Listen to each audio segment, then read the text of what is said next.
तेरी बातों में ऐसा उलझा जिया मूवी में शाहिद कपूर आर्यन के रोल में है और कीर्ति सानोन सिफ्र के रोल में है। आर्यन अग्निहोत्री शाहिद कपूर एक स्मार्ट रोबोटिक्स इंजीनियर है जो अपनी चाची उर्मिला शुक्ला डिम्पल कपाड़िया के बाद रोबोटिक्स लेता है, जो उनकी कंपनी ई रोबोटिक्स में काम करती है।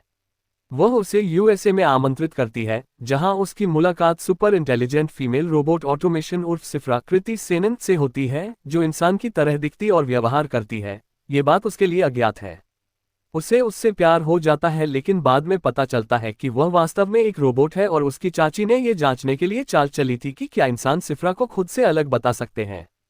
दुखी होकर वह भारत लौटता है और एक व्यवस्थित विवाह के लिए सहमत हो जाता है।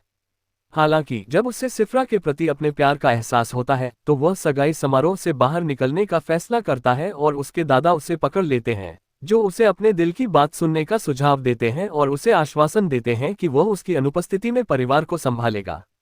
आर्यन चाहता है कि सिफ्रा भारत में रहे ताकि वह उसे अपने परिवार से मिलवा सके। वह अपनी चाची को फोन करके पारंपरिक भारतीय परिवार के खिलाफ आगे के परीक्षण के लिए उसे भारत भेजने के लिए कहता है। वह इसके लिए सहमत हो जाती है और उसे भारत भेज देती है, जहां आर्यन उसे अपने परिवार के सामने अपनी प्रेमिका के रूप में पेश करता है, जिससे कई हास्यास्पद स्थितियां पैदा होती हैं। आर्यन का परिवार इस बात से अनजान है कि वह एक रोबोट है, उनकी शादी के लिए सहमत हो गया। अपनी शादी से पहले वह एक वायरस से युक्त एक दोषपूर्ण अपडेट इंस्टॉल करती है, जो उसकी याददाश्त को खराब कर देता है और उसे सब कुछ भूलने का कारण बनता है। आर्यन अपनी चाची को मदद मांगने के लिए बुलाता है और वह उसे एक मेमोरी बैकअप भेजती है, जिसे आर्यन इंस्टॉल करता है, जिससे वह सफलतापूर्वक अपनी मेमोरी वापस पा लेती है। उर्मिला, जो आर्यन के उससे शादी करने के इरादे से अनजान थी, सच्चाई जानने के बाद उसके खिलाफ है और उसे वापस करने का आदेश देती है, क्योंकि वह उसकी कंपनी की आईपी है। वह एक भावनात्मक बातचीत के बाद अपनी चाची को समझाने में कामयाब हो जाता है, जो उसे अपने पास रखने के लिए राजी हो जाती है। उनकी शादी के दिन जब सिफ्रा खुद को चार्ज कर रही थी, तब ब्लैकआउट हो गया, जिससे उसमें खराबी आ गई।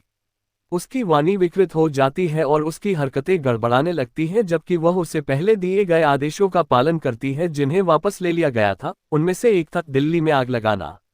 उसके द्वारा किए गए विनाश को देखते हुए टूटे दिल वाले आर्यन के पास उसे रोकने के अलावा कोई विकल्प नहीं बचता है। अंततः उसके चेहरे को तलवार से काट दिया जाता है, जिससे उसकी आंतरिक तकनीकी कार्यप्रणाली का पता चलता है और उसे एहसास होता है कि भले ही वह इंसान दिखती है, लेकिन वह ऐसा कर सकती है। वास्तव में कभी भी एक मत बनो। कुछ समय बाद उर्मिला ने रोबोटों की एक श्रृंखला लॉन्च की, जिसमें SIFRA 2.0 भी शामिल है। नए SIFRA में उसकी मेमोरी और सेटिंग्स फॉर्मेट की गई हैं और आर्यन अब उसका व्यवस्थापक नहीं है। जिया जाह्नवी कपूर एक नई इंटर्न आर्यन के पास जाती है और उससे सच्चा प्यार पाने के बारे में सलाह मांगती है। उनकी बॉन्डिंग को देखकर नई सिफ्रा को जलन होने लगती है और आर्यन उसकी भावनाओं को देखकर मुस्कुराता है।